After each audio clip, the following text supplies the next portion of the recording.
The biggest misconception that people have about coyotes is that when they see one, they think that the coyote is looking at them as a food source. And this is a misconception. The coyote is not interested in you as a food source. It's interested in you leading it to where the food source is, which could be a pet that you have with you or a food source at your residence. Education is very important when it comes to coyotes in the city. It's really important for adults to teach their children how to haze coyotes and how to keep themselves safe. But it also is very important to become a very responsible pet owner by leaving the food in the house, not taking your pets on walks in dusk and dawn, keeping them on a short leash, not allowing them just to be roaming free. Those are not safe things for pets. You know, people will say, gee, I had a coyote following me or stalking me. And that's a misconception. That coyote is curious. That coyote, if you have a pet with you, the coyote could in fact be stalking your pet.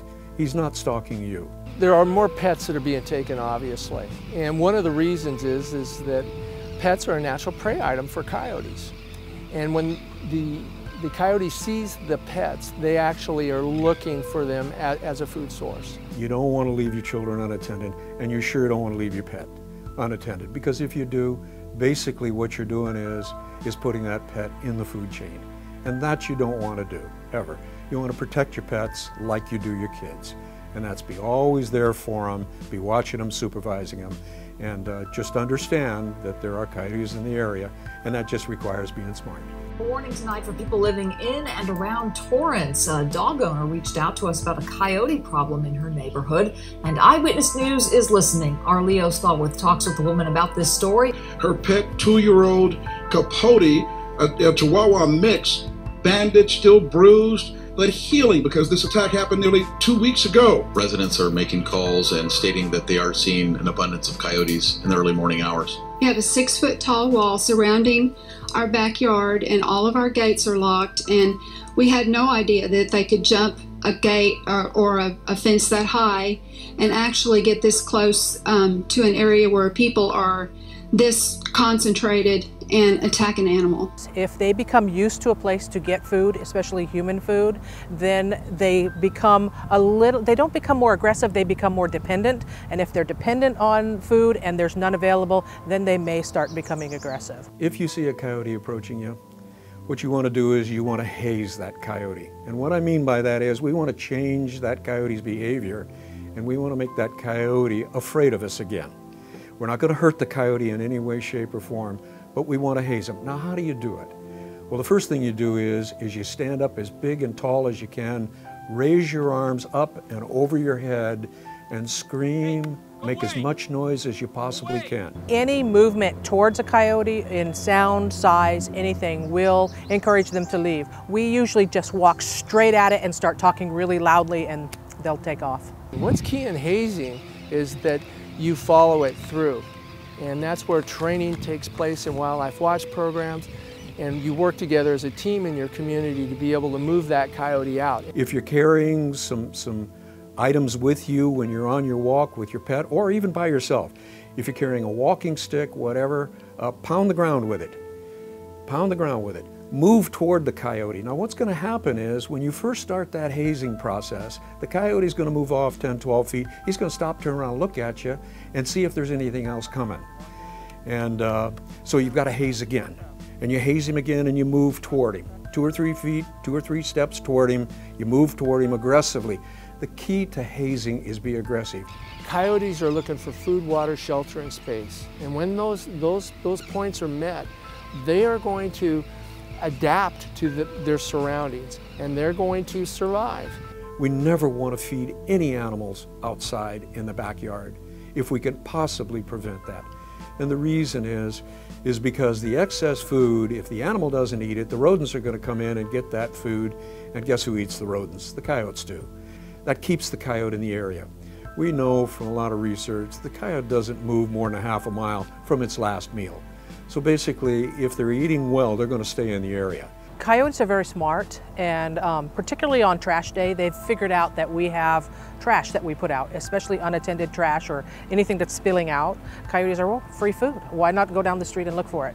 If you're taking your trash out on trash night, make sure that lid will close. And if it won't, ask your neighbor if you can put your excess trash in their trash cans so that your lid will close, their lid will close. Again, just taking away a food source from the coyotes. A lot of people like shrubbery and like their homes to be a little bit wild looking, not quite so manicured. It is really important, and this is something we do here. If you look across the landscape, you'll notice that everything's about 3 feet up off the ground. We do that for a couple of reasons, but the number one reason is to not allow habitat for a coyote to stay. Residents can help us in the neighborhood. We need to get habitat cut back, and cut back, cut up, and plants removed where appropriate to prevent the coyote from laying under that bush and using it as an ambush point, or just to lay there and watch and look for opportunity to take pets, etc. Pick up fruit. If you've got fruit trees in the backyard, pick that fruit up as soon as it falls on the ground. If you've got a small garden in the backyard, harvest that garden regularly and keep that fruit off the ground, because again, that's an attractant for the coyote. Not feeding outside. Removing bird feeders if possible. The reason is because birdseed, when it hits the ground, the rodents come in and eat that birdseed, and again, the coyotes eat the rodents. So bird seeders can be an attractant for coyotes. Barbecue grills, keep them clean. You know, that keeps the scent down. Can you imagine all the scent coming off all the barbecue grills, you know, in our urban area? I mean, the coyotes can smell a meal a mile away. Reporting what you see to animal services is absolutely critical. And what we find in walking the streets and knocking on doors and talking to residents in neighborhoods is most people don't report what they see.